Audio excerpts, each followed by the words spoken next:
It's a scary world to bring kids into because it's not an innocent time, you know? There's just too much information available to people now. It's just too intense. There's just, you try to watch television now, for half the commercials are for prescription medicines. That's horrifying. You watch TV for 5 minutes, you think you got 4 fatal diseases. Like, do you ever wake up tired in the mornings?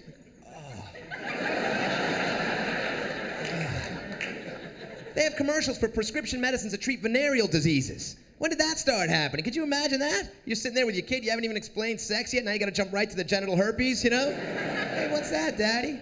Well, Junior, one day you'll be at a party and there'll be some skanky whore hanging all over you. You know it's a bad idea, but you do it anyway, and then when you go to do a wee-wee, it feels like there's fire shooting at you.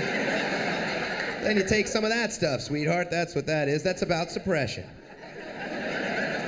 Side effects may include anal hemorrhage and brain tumor and paralysis.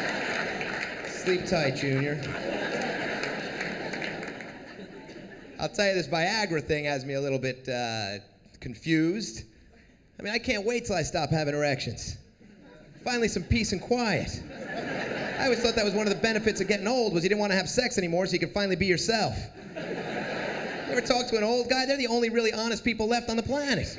They'll say whatever the hell they're thinking. I just took a dump in my pants. Nah. They don't care. Because, man, we basically live our lives tortured by our sex drive. It's a nightmare. I mean, we're really just basically pigs when you think about it. Look at all the pornography that's aimed at men and all it's aimed at men. Like, we don't like it. They're just shoving it down our throats. But that's, you know, who consumes all this stuff, all this pornography, all these strip clubs? It's all men. Women don't get into any of that stuff, really. I mean, women don't go to strip clubs. They might go, like, you know, every once in a while they'll go to, like, a Chippendales or something. But then the guys are really good looking and they go and they giggle, you know, and it's fun.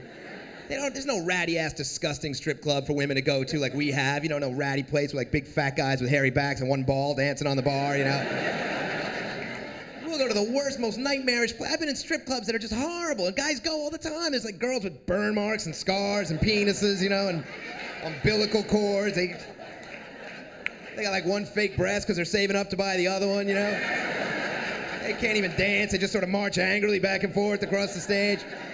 You're giving them money to put things back on again. But for some reason, we love it. And every time I'm there, one of my friends thinks one of the girls is in love with him. It's like, man, this girl's loving me, man. This girl's loving. Are you crazy? No, she keeps coming over and dancing for me. She keeps dancing for me. That's her job. It's not like it happened in the supermarket. I mean, yeah, if you're in line at the supermarket and some girl's like, oh, hi, how's it going? How are you? Hey, paper or plastic? What do you normally get in this situation? Then you think you got a shot, you know? Hey, you've been a fantastic crowd. Thank you very much. Take it easy. Thanks a lot.